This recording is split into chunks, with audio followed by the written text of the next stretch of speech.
नहीं, न्यायालय तो निर्णय लेगी, लेकिन जब आप जनता के पास जाकर ये कहते हैं कि ये मुद्दा है, ये हुआ है, ये घोटाला हुआ है, 70,000 करोड़ का घोटाला हुआ है, ये सज़ा मिलेगी, हम आएंगे तो हम ये कराएंगे, और फिर उन्हीं के साथ जब आप जाके सरकार बनाते हैं या उनको आप कहते हैं कि ये भी गुड गवर्नेंस का मॉडल है, तो फिर जनता क्या सोचेगी? निश्चित रूप से हमने उस समय जो हमारे सामने चीज़ें आई थी, जो हमारे ज्ञान में आई थी, उन चीज़ों में के ऊपर हमने आक्षेप उठाया था। हमने आक्षेप उठाने के बाद किसी को विदाउट ट्रायल फांसी दो ऐसे तो नहीं कहा था। आज इन्वेस्टिगेशन होकर यदि उसमें कोई तथ्य नहीं पाया गया है तो कायम स्वरूपी हम किसी को अक्यूज्ड को कन्विक्ट तो नहीं कह सकते।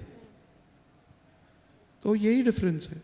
नहीं, लेकिन ये देखिए, बीजेपी जिन मुद्दों को बहुत प्रमुखता से उठाती रही है, चाहे वो परिवारवाद का मुद्दा हो, चाहे वो भ्रष्टाचार का मुद्दा हो, लोगों के बीच क्या ये मैसेज गया है कि परिवारवाद का मुद्दा या भ्रष्टाचार का मुद्दा ये सिर्फ चुनाव के दौरान होता है, चुनाव खत्म होने के बाद भ्रष्टाचार का मुद्दा नहीं रहता, जिनके खिलाफ मुद्दा उठाते हैं उनके साथ सरकार बना लेते हैं। परिवारवाद पर तो जो आपकी अभी उम्मीदवारों की सूची है उसी को अगर उठाकर देख लिया जाए तो किसी की भाभी, किसी की बहू, किसी की पत्नी, किसी की बेटी, किसी का बेटा, किसी का दामाद, हर कोई चुनाव लड़ रहा है, तो मतलब वो नैरेटिव ही फेल हो जाता है। तो क्या सिर्फ चुनाव के लिए हैं ये मुद्दे?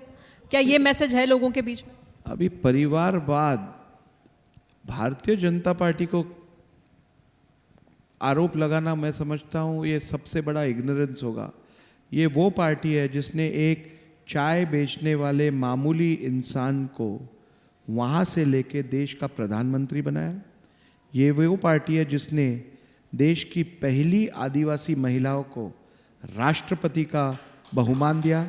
ये वही पार्टी है जिसने साधारण लोगों को केवल उनके कर्तृत्व और ज्ञान के वजह से, जो कभी पंचायत में सदस्य नहीं बन पाया, उसे मुख्यमंत्री बनाया।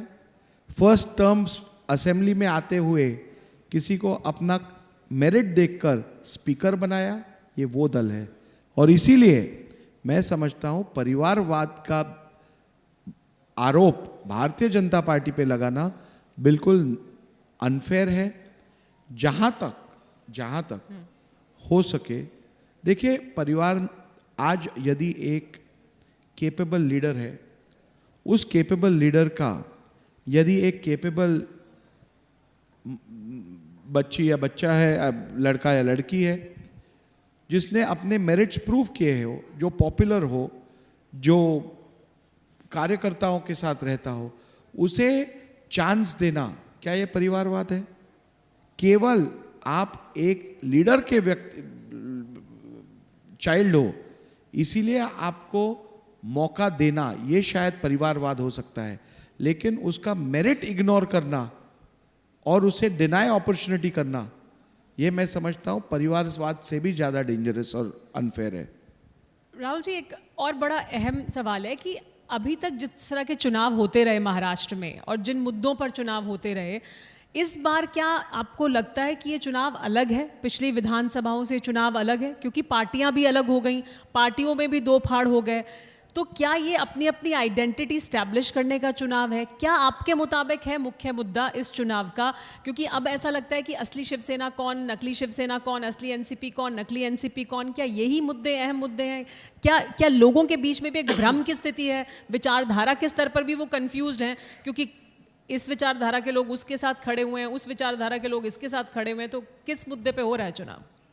देखिए, ये चुनाव जो है, मैं मानता हूं कि ये unprecedented parliament assembly political situation है, जहां पे इतने सारे दल कंटेस्ट कर रहे हैं। सबसे बड़ी बात इसमें ये है कि एक तरफ एक अलायंस है जो आइडियोलॉजिकली सिमिलर है, जो एक आइडियोलॉजी उनकी कॉन्ट्रास्ट नहीं है या उनकी डिस्कनेक्टेड नहीं है, और एक तरफ एक अलायंस है जिसकी आइडियोलॉजी एक दूसरे से मैच नहीं होती है। तो मैं समझता हूँ ये इलेक्शन जो है वो सर्टेनली डेवलपमेंट के ऊपर आइडियोलॉजिकल इश्यूज के ऊपर चलेगा। नहीं, पर महायुति में भी अजीत पवार जी हैं, उनकी आइडियोलॉजी भी आपकी आइडियोलॉजी से उतनी ही अलग है जितनी शिवसेना यूबीटी की शरद पवार के से अलग होगी। यूबीटी और देखिए शरद पवार जी की ओरिजिनल एनसीपी की आइडियोलॉजी क्या है ये तो शायद शरद पवार जी भी नहीं जानते, लेकिन इसलिए उनका उदाहरण देना कितना सही रहेगा कितना गलत रहेगा ये मैं आप पे छोड़ता हूँ। वो आइडियोलॉजी उनकी एक ही है, फ्लेक्सिबिलिटी इज आइडियोलॉजी। पर महाराष्ट्र में तो हमें लगता है सभी फ्लेक्सिबल हो चुके हैं ना। लेकिन कांग्रेस और शिवसेना एक साथ आना, ये तो मुझे आदरणीय बाला साहेब ठाकरे जी के शब्द याद आते हैं, यदि मुझे कांग्रेस के साथ रहकर सरकार बनाने की नौबत आई तो मैं अपनी दुकान बंद कर दूंगा, अपनी शिवसेना बंद कर दूंगा। ये विचार थे शिवसेना के फाउंडर बाला साहेब ठाकरे जी के, और जिस उनकी आइडियोलॉजी भारतीय जनता पार्टी से बिल्कुल मैच होती थी, हिंदुत्व के बारे में वो कभी कॉम्प्रोमाइज कर नहीं सकते थे, और इसीलिए मैं समझता हूँ ये विरोधाभास जो आघाड़ी में दिख रहा है वो निश्चित रूप से युति में नहीं है।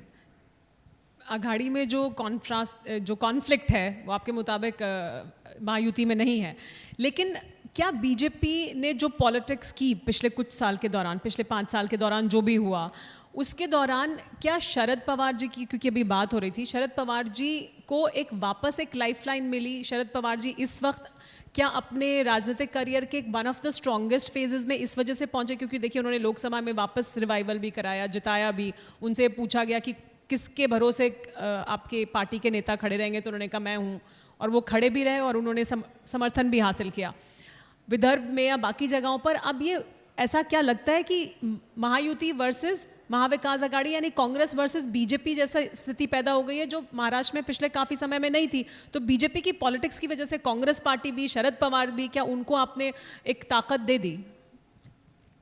देखिए, ताकत जनता देती है।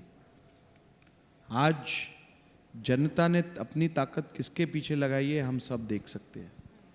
जनता ने 2019 में बीजेपी के 105 विधायक चुन के दिए, एनसीपी के जनता ने 53 विधायक चुन के दिए। ताकत किसके पीछे है? बीजेपी के पीछे है। ये जो परसेप्शन किया जा रहा है ताकत मिली, ताकत मिली, ताकत आंकड़ों से मिलती है और आंकड़े साफ दिखाई दे रहे हैं। सिंगल लार्जेस्ट पार्टी कौन है? डबल फिगर्स अगर भारतीय जनता पार्टी के पास है तो सामने किसी को ताकत मिलने का सवाल क्या आता है?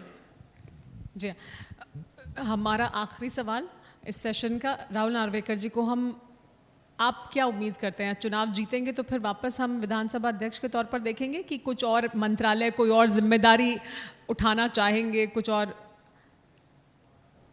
चुनाव जीतेंगे, निश्चित जीतेंगे, और जो निर्णय मेरी पार्टी लेगी वो निर्णय मेरे लिए सराखों पे होगा। पार्टी ने मुझे बहुत कुछ दिया है। सबसे कम उम्र का, लोगों के तो 5-5, 6-6 टर्म हो जाते हैं, स्पीकर बनने नहीं मिलता है। मुझे तो पहले टर्म में पार्टी ने स्पीकर बनाया। 40 साल के बाद जो मिलना था वो मुझे पहले 5 साल में दिया। और क्या अपेक्षा करूंगा पार्टी की? जो पार्टी सेवा मुझसे अपेक्षित करेगी मैं दूंगा। बहुत शुक्रिया TV9 भारतवर्ष के सत्ता सम्मेलन में आने के लिए और हमसे बात करने के लिए। बहुत बहुत धन्यवाद।